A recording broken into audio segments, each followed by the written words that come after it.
I am your brother in Christ, and we've got a bit of a unique video for you guys today. We are doing a triple live stream, so this is part one of a three-parter, and we will dive on in of this craziness.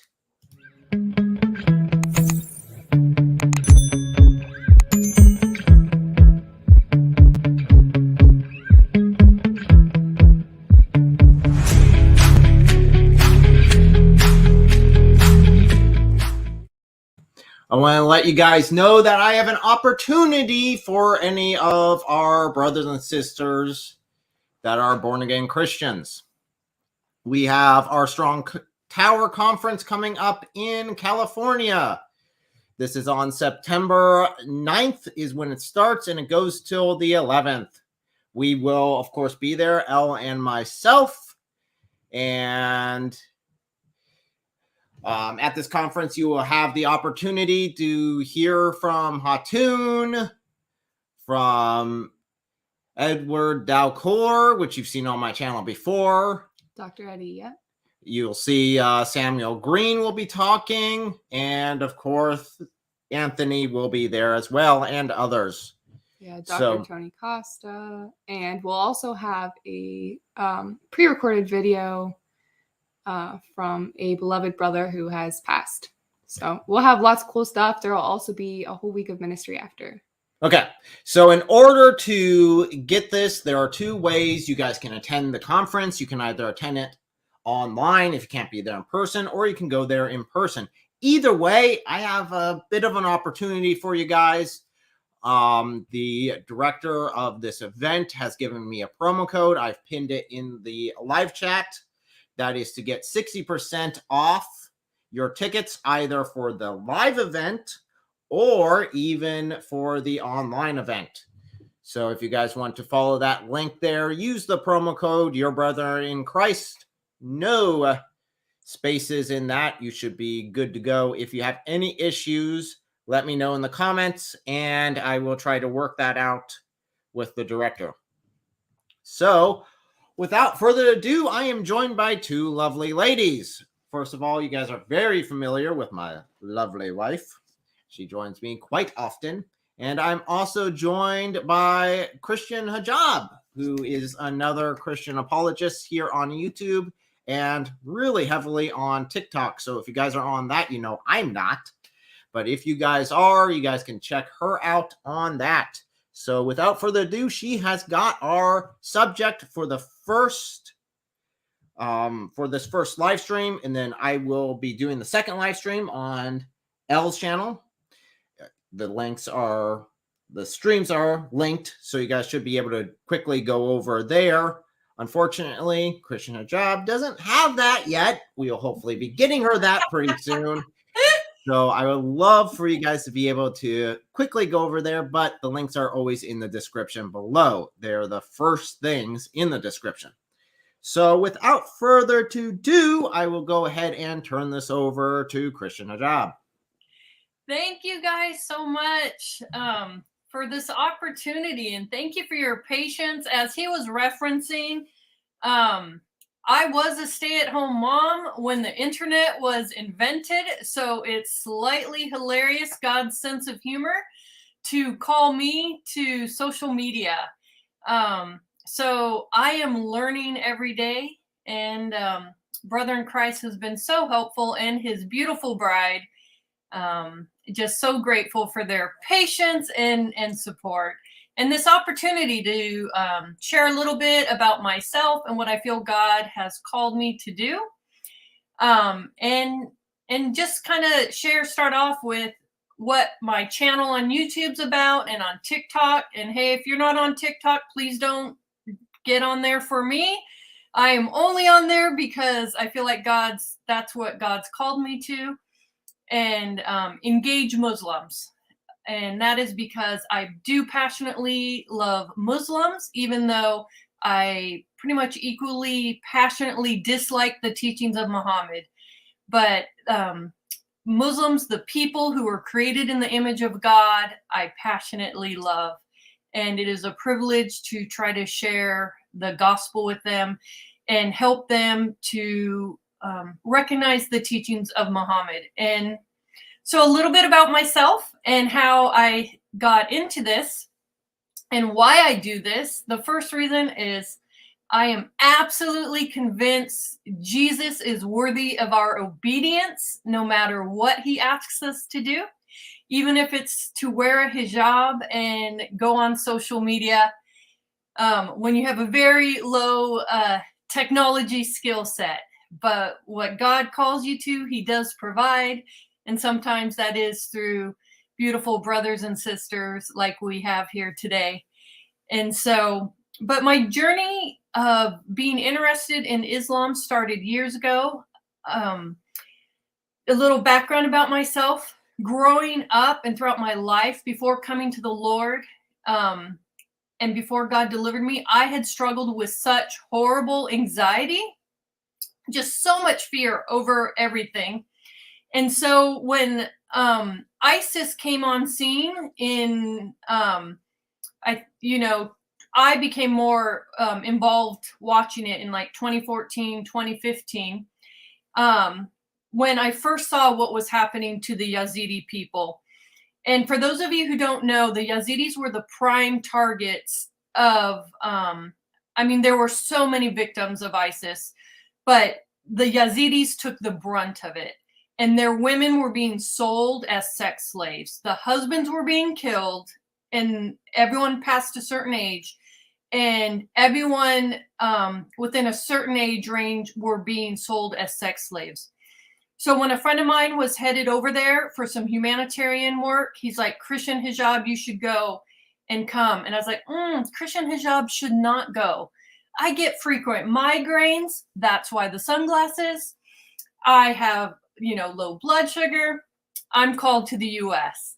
And besides that, the bravest trip I ever took before headed over to Iraq was on a cruise ship to Mexico, where I literally brought blue anxiety flashcards with me on a cruise ship that had messages that say, you are safe, breathe deep. That's how ridiculous it is, the thought of someone with that level of anxiety to be called over to Iraq. But I said, Jesus, I've always said you're worth anything. And if this is of you, I need a sign, because being 20 miles from the capital of ISIS feels like a really bad life choice. But if this is of you, I want my best friend to go with me, because friends don't let friends get kidnapped alone. If I'm going, I want my best friend Gina to go with me, and she needs $3,000 to go. So if you provide that for her, I will take that as a sign that this is of you. As soon as I prayed that prayer, I got a text from a girl I didn't know very well.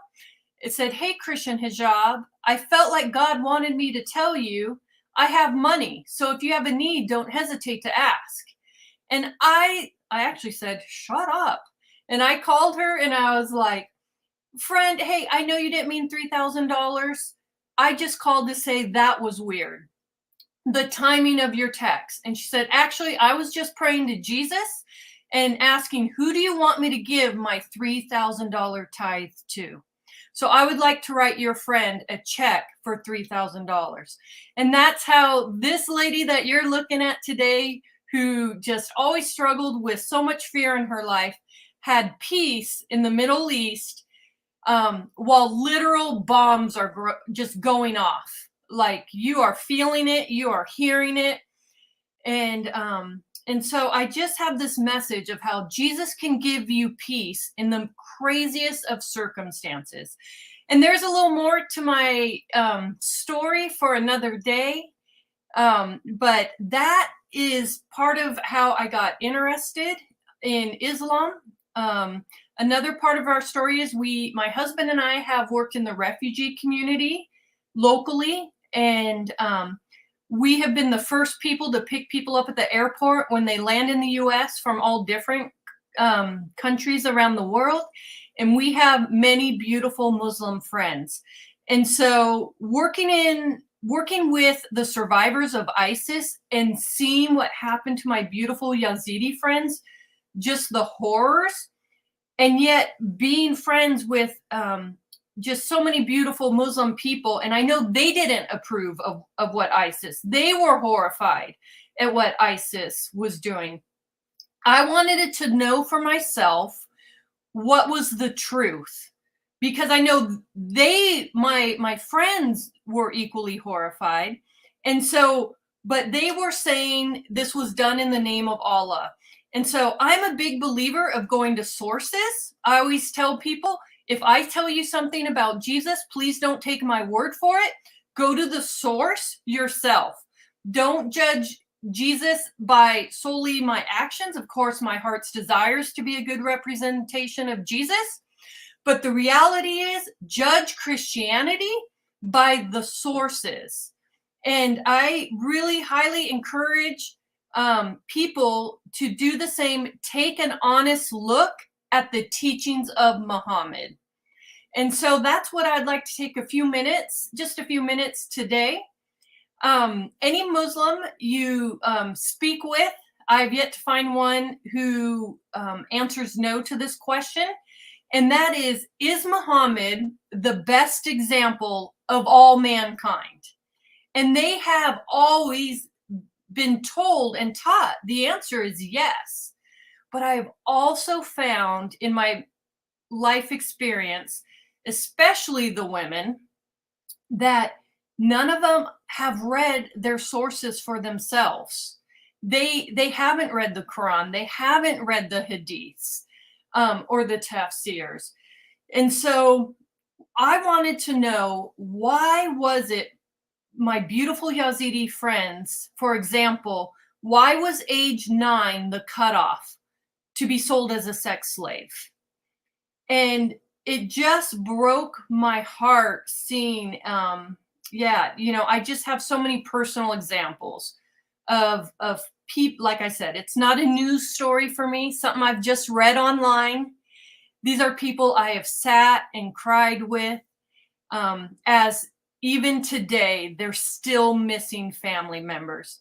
And when I engage Muslims, primarily on TikTok, but I hope to do more on YouTube here in the coming future, a lot of them will say, why does it matter? That was so many years ago. And I'm sorry, what I'm referencing is, for those of you who aren't aware, but if you watch my sister and brother's channel, most of you are probably already aware that Muhammad's favorite bride was Aisha. And according to Islamic sources, and I'm sorry, I don't have the slides up because I'm learning.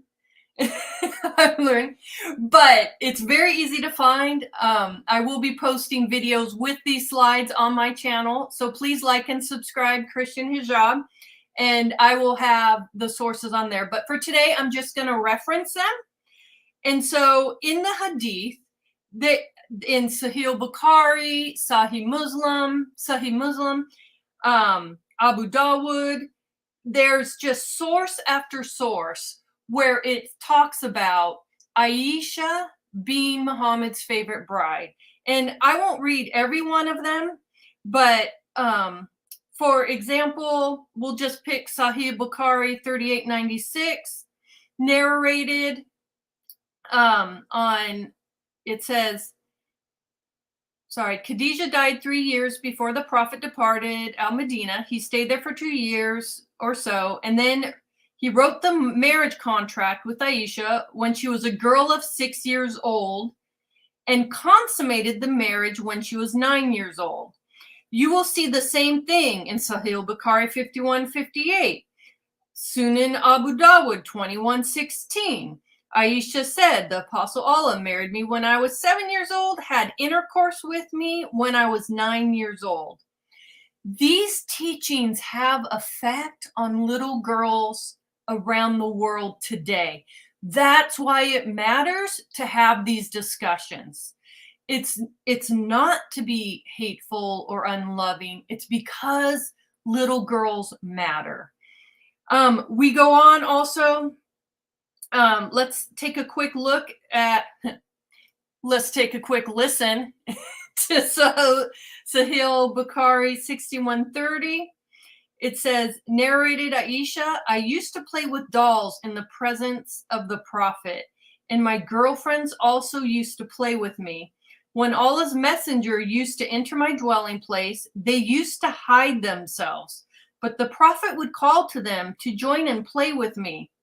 Playing with dolls and similar images is forbidden, but it was allowed for Aisha at the time, as she was a little girl, not reached the age of puberty. My friends, we need to understand Muhammad was like 54 years old when he was visiting, married a little girl who was playing with dolls. According to their own sources, she hadn't reached puberty yet. And when Muslims always say Muhammad is the perfect example for all mankind, that's a really big claim. I mean, let's not rush past that. For all mankind? Is that like, if he was really that awesome, why were the kids hiding from him?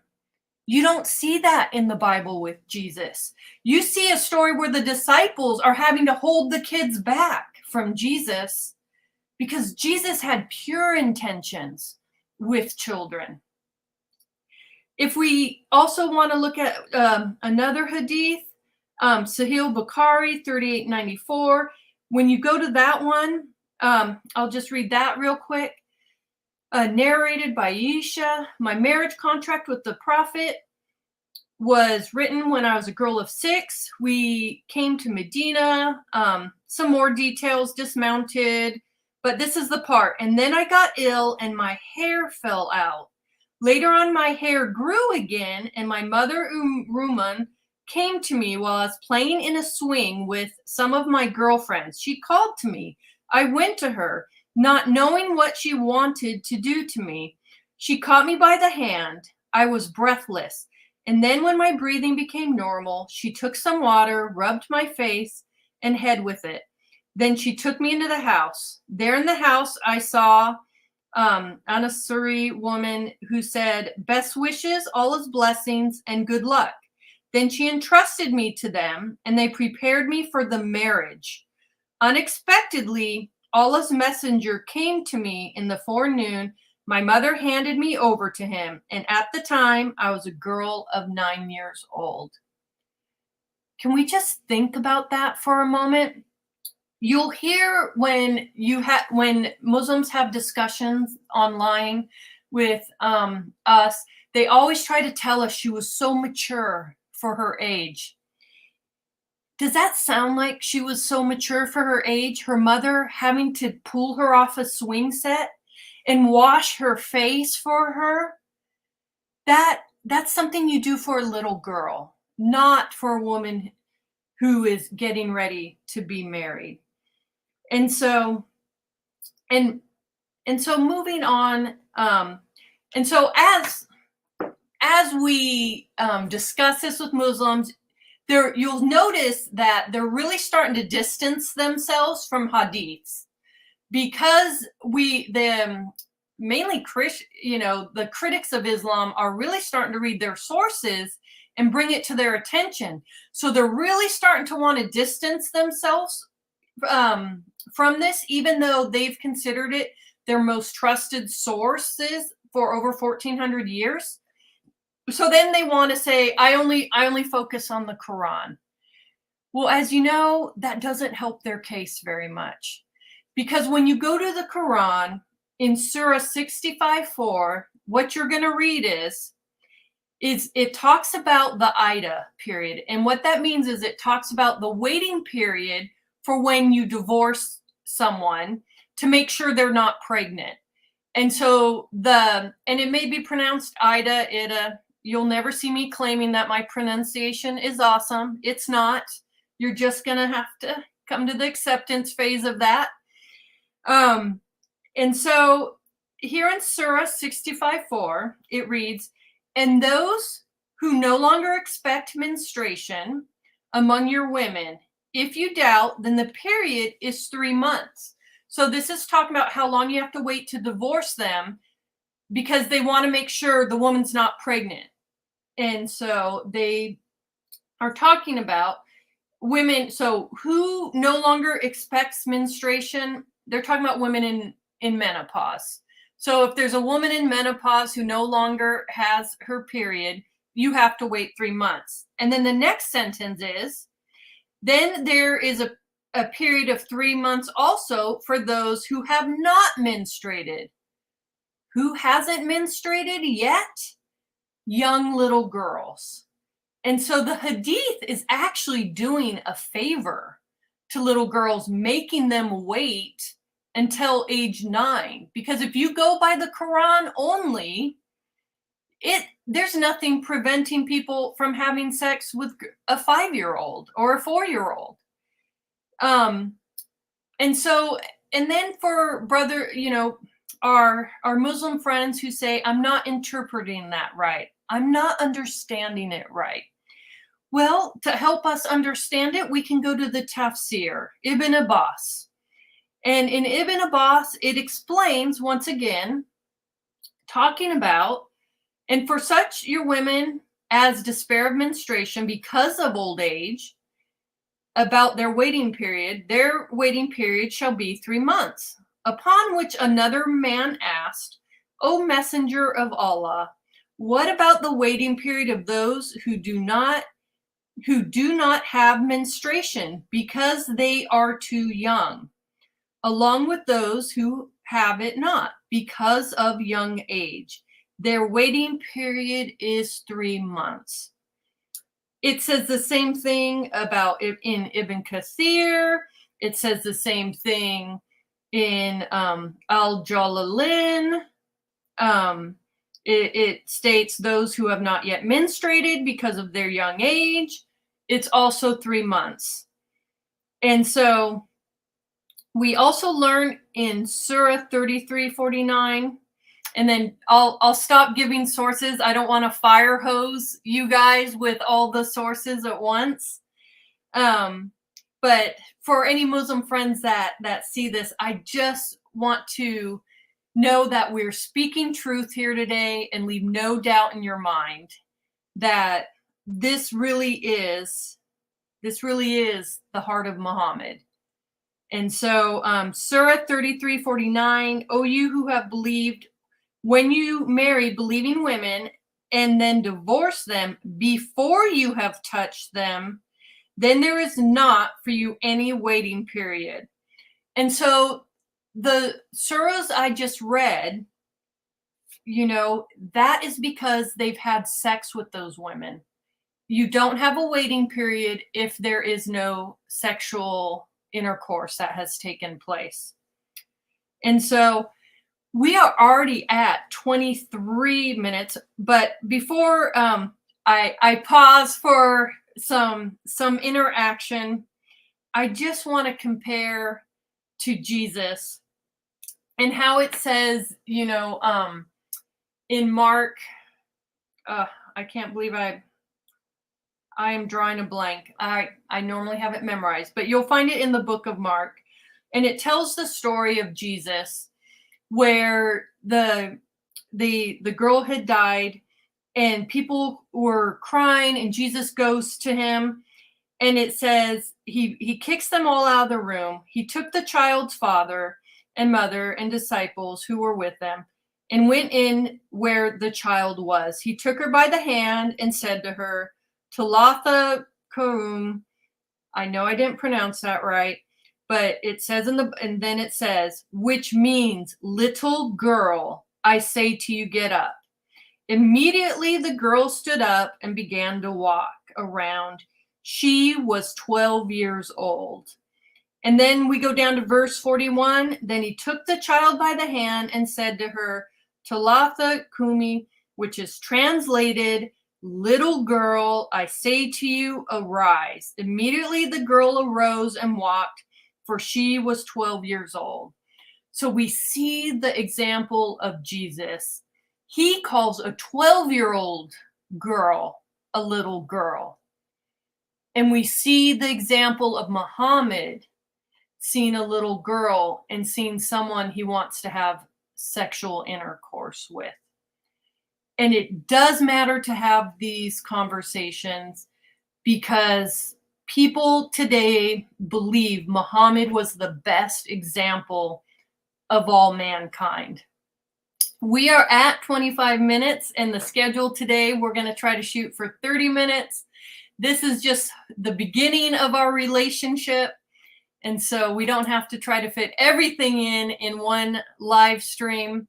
But I do look forward, on another time sharing. Here's a book on the life of Muhammad by Ibn Ishaq, one of his biographies, where you can read about how Muhammad, supposedly the best man of all time, tortured a man for money, had him killed, and then ends up raping his wife. I'm not saying these things to be mean. I honestly love my Muslim friends and the Muslim community. I just want to see you break free from the deceitful teachings of the one you call prophet.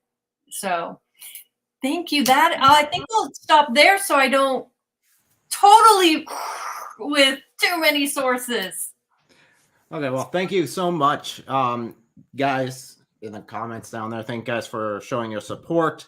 Definitely with Christian Hijab there. I've shared her channel a couple times in the live stream. I know that she is now up to 501. Believe it or not, you unlock a few benefits whenever you hit that really help out. Primarily the community tab that any of my followers know I use a lot. So thank you guys so much for that. And I know you probably didn't see it as you were talking, Christian Hijab, but everyone in the comments was really excited to join you and subscribe. And there was even some competition over who could be sub number 500. Yeah. So, thank you guys. And just so you guys know, that if you didn't come in at the beginning, this is a 3-part video. So even though we're wrapping up this video, we will have the next video on my channel, and then the video after that on Christian Hijab's video or on her channel. So make sure you don't just be like, oh, you guys are wrapping up and take off. No, stick around. We'd love to have you for all of these. We also have some other really exciting news, your brother in Christ. During this stream. Oh, thank you guys so much for those who gave on Buy Me a Coffee. As you guys know, I'm banned on Patreon. For some reason, still I don't know why. They haven't answered the question. Why? No, that's too complicated. But Johan, right? Yeah, Johannes Lutkins in the comments. Thank you very much. So now, to let you guys know, we do have that going on. We do have our Strong Tower conference coming up. The tagged in the chat, in the live chat, is a promo code if you guys want to sign up for our Strong Tower, either in person in California or on their online event that you can just sign in and at least watch the speakers online. Both of those, you can get 60% off using that promo code. So let's go ahead and switch on over. You guys should automatically switch over, I hope. We've done this before where we've done half the stream on my channel, a lot longer on her channel. And then there'll be a little pause of them helping me figure out how to send them the code to get on mine. Sorry. Well, this one's going to her, so this will be the second one that I've already sent her. Okay. And then after this, and then after mine, then we'll be on Christian Hijab's. So we look forward to seeing you guys soon. There might be a little button somewhere around like the center here-ish that says like continue. But some of you guys, if you have autoplay on, typically will just roll over. So we look forward to seeing you here in a minute.